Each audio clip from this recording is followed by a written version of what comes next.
back side of the elbow joint is a large portion of the ulnar bone. They call the olecranon process. It's that bony ridge that you can kind of feel very easily. And below that olecranon process is a little fossa. So the beak of the olecranon ends into that little cavity back behind the humeral bone. And why that's important is it's a point sometimes of impingement, and particularly of olecranon bursitis. So there's a bursal sac that fills that space. And so as you straighten out your elbow joint, that beak is heading up, up, up, up, and it sits right in there. And if that bursal sac is swollen, you're going to feel some pain there. The musculature, we've got biceps group coming down from the shoulder joint in the front. You've got the pronator and the supinator muscles here that are coming across. The pronator muscle, of course, is going to be taking the hand downward, and the supinator muscle is going to be taking the palm upward, and they both originate on the inside of the elbow and cut across. Then you've got the problems of tennis elbow, where you have an extensor side. So let's say you take your hand and extend backward at the wrist joint, and that is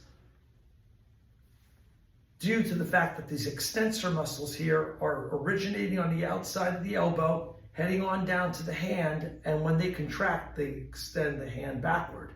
Conversely, the flexor side of the forearm begins on the medial side. This is called golfer's elbow or medial epicondylitis when there's a pain there. And there's a flexor side, so let's say you bring your hand up, not at the elbow, but at the wrist. There you go. And that's the flexor group that originates at the elbow and heads down to the wrist. These are fairly common problems. You've got your tennis elbow side for that injury, which is the extensor muscles. And you've got your flexor side, which is the golfer's elbow side.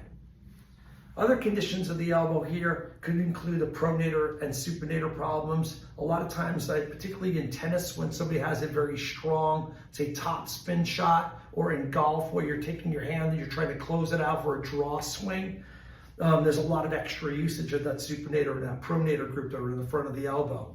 Others would be capsulitis deep down, which is the capsule that's holding together those three bones. Can be jarred in golf. It could be jarred from things that you do in the gym, push-ups or ballistic types of motions. So you can get it capsulized. You'll see the assessment videos, how to rule all these problems in and out by a series of tests. But that's the basic anatomy of the elbow joint.